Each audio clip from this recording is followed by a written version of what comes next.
applause for Richard.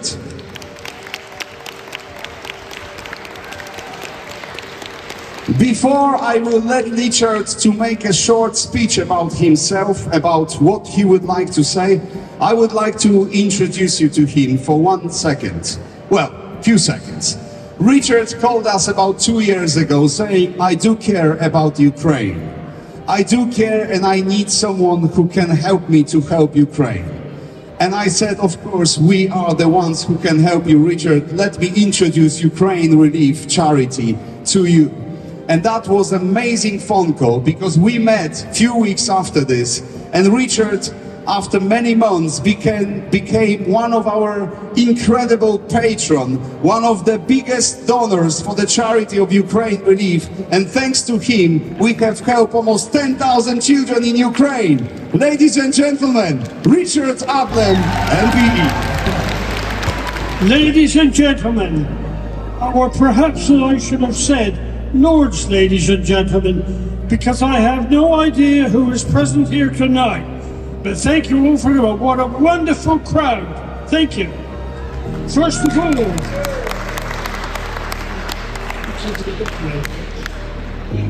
of all, I would like to thank everyone present for coming this evening in support of Ukraine Relief Aid. It is very kind of you all. Secondly, I would like to thank all relief volunteers, the trustees, staff of Ukraine Relief Aid at Castle Point, and helpers for the wonderful job they do year in and year out. And thank you very much.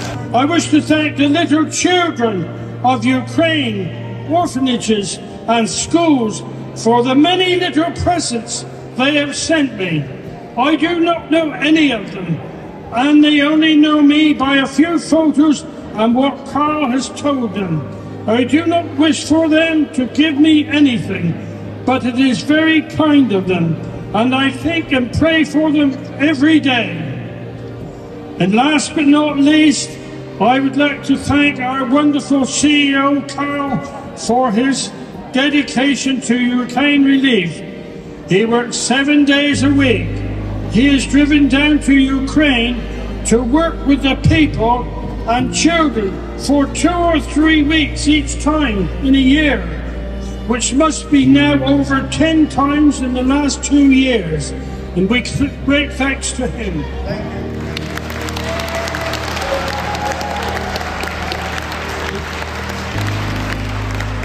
I met Karol soon after this war started, when he set up Ukraine Relief Aid from his own house.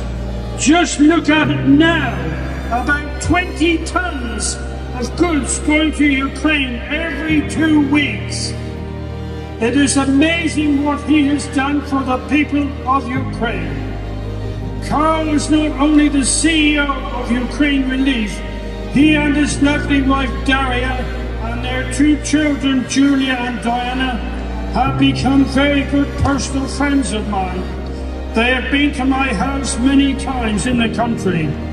Believe it or not, he has helped me with my garden, pruning trees and doing jobs on a Sunday that I am not able to do since I am almost 29 years old. They tell me I am not allowed to go up ladders anymore. I have been doing this most of my life. When this war started, the aggressors said it was going to be a very little short operation in Ukraine to get rid of the Nazis, to help Ukraine people. What a load of humbug.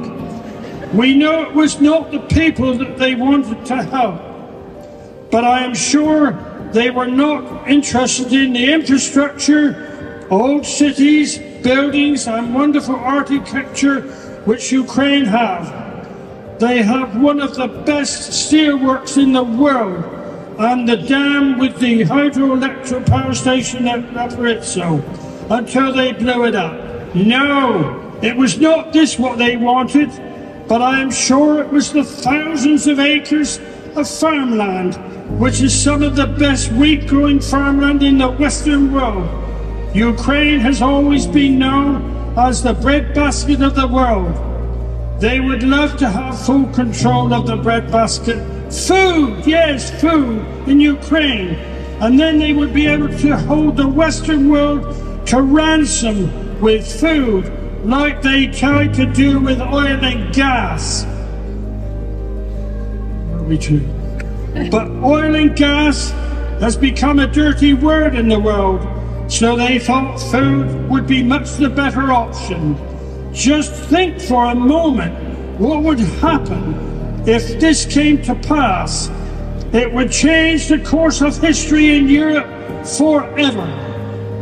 This must not ever be allowed to happen. So now, in the hours of darkness which lie ahead, we must all stand firm, shoulder to shoulder, with our allies in the fight for the freedom of Ukraine.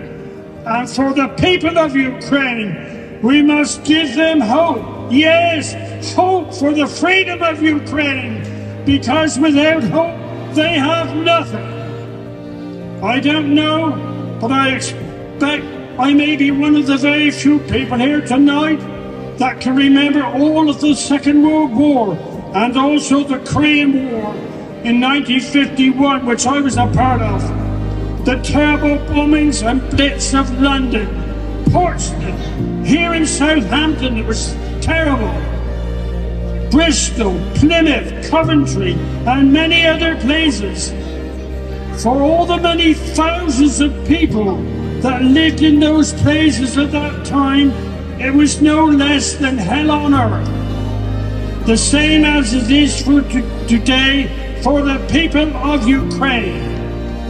I will never understand why man in the 21st century has never ever learned anything from history to even think about starting a war.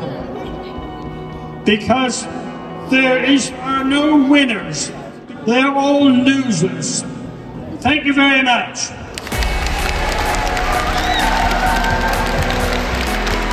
Ladies and gentlemen, 91 years old, Richard Adlem MBE. Wasn't that an amazing speech? Big applause, ladies and gentlemen. We have to stand shoulder to shoulders for freedom of Ukraine. Richard, as always, speechless great sir. I'm gonna take Richard down. Big applause, ladies and gentlemen. Absolutely amazing person.